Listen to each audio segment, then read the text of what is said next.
माननीय मुख्यमंत्री नीतीश कुमार जी के रहते हुए अल्पसंख्यक, वंचित, शोषित ये तमाम तबकों के हितों की रक्षा पे कोई उंगली भी रख सकता है क्या? रक्षा सुरक्षा माननीय मुख्यमंत्री नीतीश कुमार जी स्वयं कर रहे हैं। इनके साथ छेड़छाड़ या किसी भी तरह का उसके साथ नहीं किया जाए। हैरानी होती है कि इस विषय पे विपक्ष जिस तरह से बातों को कह रहा है, अरे भाई आप लोगों को मैं बता दूं कि यह राष्ट्रीय जनता दल जो कहीं ना कहीं पुनः जो इनका कैरेक्टर रहा है तुष्टीकरण की, कोई भी छेड़छाड़ नहीं कर सकता है। अगर कोई ऐसा दुस्साहस भी करने की कोशिश करेगा तो जनता दल यूनाइटेड उनके उस दुस्साहस में कील ठोक देगा। जिस प्रांत का, जिस बिहार के माननीय मुख्यमंत्री श्री नीतीश कुमार जी मुख्यमंत्री हैं, वहां पर जमीन को लेकर के जिस तरह से बातें उड़ाई जा रही है, कही जा रही है, भ्रम पैदा किया जा रहा है, कहीं कोई इस तरह की बातें हो सकती है क्या? माननीय मुख्यमंत्री नीतीश कुमार जी के रहते हुए अल्पसंख्यक, वंचित, शोषित ये तमाम तबकों के हितों की रक्षा पे कोई उंगली भी रख सकता है क्या? जिसका निगाहबान, जिसकी रक्षा सुरक्षा माननीय मुख्यमंत्री नीतीश कुमार जी स्वयं कर रहे हैं। दूसरा हमारा सजेशन था कि यह कानून पूर्व प्रभावी नहीं हो, यानी कि रेट्रोस्पेक्टिव वे में ना होकर के प्रोस्पेक्टिव वे में ये प्रभावी होगा, यानी कि जो चीजें जैसी हैं वहां से नहीं, बल्कि जब ये बिल एनेक्टेड हो जाएगा महामहिम के हस्ताक्षर के बाद, उसके बाद से इस बिल के प्रावधान प्रभावी होंगे। तीसरा सुझाव हमारा जो था सजेशन, वह कि अगर वक्फ की कोई संपत्ति रजिस्टर अगर नहीं है, लेकिन उस पर अगर कोई धार्मिक भवन जैसे कि मस्जिद हो गया, दरगाह हो गया, ईदगाह है, कब्रिस्तान है, जिसे आप लोग सुनते होंगे कि लोग जो चिंताएं व्यक्त कर रहे हैं, भ्रम फैला रहे हैं कि सब जो है वो बर्बाद कर ली जाएगी, हमारा सब खत्म हो जाएगा। लेकिन इस बिल के माध्यम से जो हमने सुझाव दिया है, इनकॉर्पोरेट हुआ है, ये माननीय मुख्यमंत्री नीतीश कुमार जी की गारंटी के लिए समाज को ये मिला है कि उनके ये भवन जो है कहीं से भी इनके साथ छेड़छाड़ या किसी भी तरह का उसके साथ नहीं किया जाएगा। चौथा हमारा सजेशन रहा है, जो इनकॉर्पोरेट हुआ है, जिसको माना गया है, वक्फ संपत्ति से जुड़े विवादों के निराकरण के लिए जिलाधिकारी से ऊपर के अधिकारी को अधिकृत किया जाए।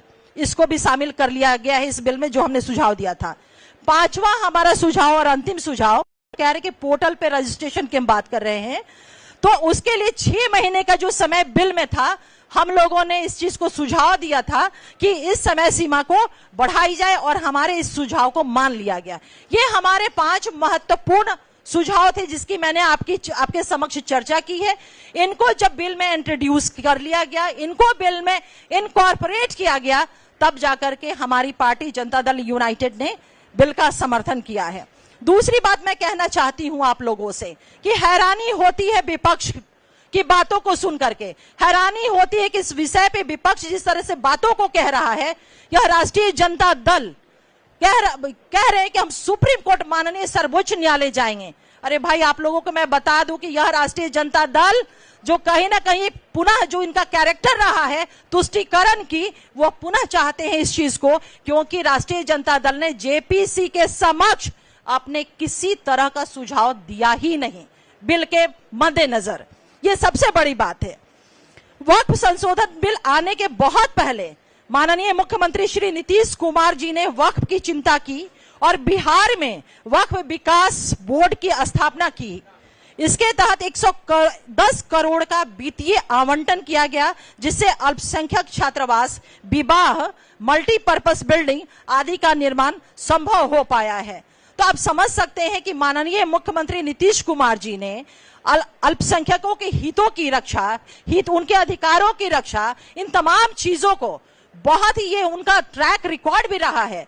तो मैं आप लोगों के माध्यम से अपने आवाम की लोगों को यह बिल्कुल मजबूती के साथ और पूरे में जवाबदेही के साथ यह विश्वास दिलाती हूं कि माननीय मुख्यमंत्री नीतीश कुमार जी के रहते हुए अकलियत के हितों से उनकी रक्षा, उनकी सुरक्षा, उनके अधिकारों के साथ कोई भी छेड़छाड़ नहीं कर सकता है।